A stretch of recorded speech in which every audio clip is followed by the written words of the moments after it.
what's strange? People think overthinking happens because we think too much, but that's not the case.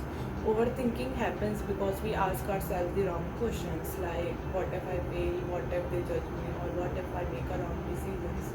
और हमारे brain को ये पता भी नहीं होता कि ये क्वेश्चंस रियल नहीं है और वो इनके आंसर ढूंढना शुरू कर देता है and just before you know it you struck in a conversation that only exist in your own head. और कई सालों तक मुझे भी ऐसे लगता था कि मुझे ओवर थिंकिंग की प्रॉब्लम है until the one question that changed my life. So hi guys, this is Sia and welcome to my channel Talks with Sia, and if you like this video please like, subscribe and comment. So let's get started.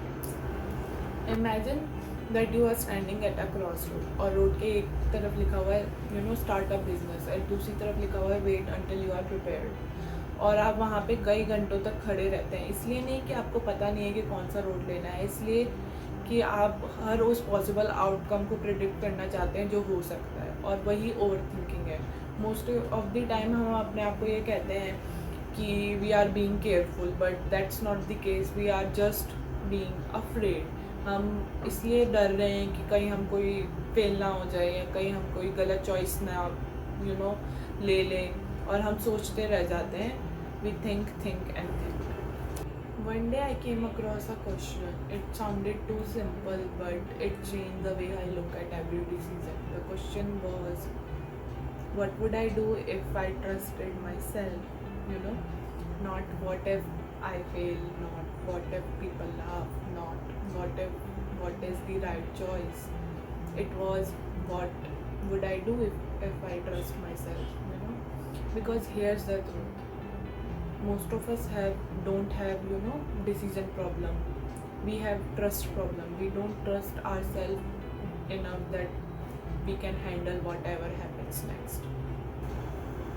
Just think about it कि ऐसा नहीं है कि हर successful इंसान कभी embarrass नहीं हुआ या फिर हर कॉन्फिडेंस इंसान हमेशा से कॉन्फिडेंट था या फिर है ना क्या कहते हैं हर हैप्पी इंसान कभी फेल नहीं हुआ. ऐसा नहीं है.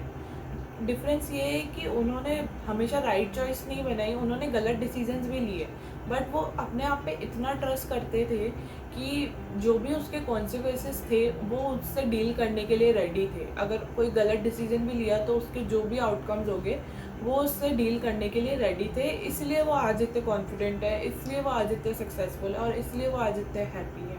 कॉन्फिडेंस ये नहीं है कि आप कभी फेल नहीं होंगे. कॉन्फिडेंस ये है कि आप अपने आप पे ट्रस्ट करते हैं और जो भी होगा वो आप फिगर आउट कर लेंगे.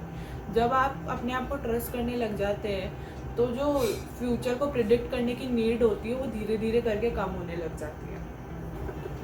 आई used to replay the conversation again and again in my own head, thinking कि कहीं मैंने कुछ गलत तो नहीं कह दिया या फिर किसी ने मुझे जज तो नहीं किया. मैं प्रोजेक्ट्स को डिले करती रहती थी क्योंकि मुझे ऐसे लगता था कि वो परफेक्ट नहीं है, या फिर मैं सर्टनिटी का वेट करती थी बट सर्टनिटी कभी नहीं आई. और मुझे एक चीज़ रियलाइज़ हुआ, जितना मैं ओवर थिंकिंग कर रही हूँ अगर मैं वही टाइम अपना किसी नई चीज़ को सीखने में स्पेंड करती तो I still be ahead of the version that never started and that changed everything. So next time you ask yourself, what if it goes wrong? Ask instead, what would I do if I trust myself? इसलिए नहीं कि ये guarantee है कि काम करेगा, इसलिए कि आप कुछ ना कुछ तो सीखेंगे. और कॉन्फिडेंस ऐसे ही बिल्ड होता है. सोचने से कॉन्फिडेंस बिल्ड नहीं होगा, करने से बिल्ड होगा. मे बी हमारा गोल ये नहीं है कि ओवर थिंकिंग को कैसे रोकें. मे बी हमारा गोल ये है कि how to trust our self enough so that overthinking no longer controls our life. क्योंकि हमारा रिग्रेट ये नहीं होगा कि हमने गलत डिसीजन लिया, हमारा रिग्रेट ये होगा कि हम परफेक्ट डिसीजन का वेट करते रहे. And your future isn't created by the decisions you think about it, it is created by the decisions you make. So that's all for today. I hope you guys like this video. So if you do, please like, subscribe and comment. Bye bye.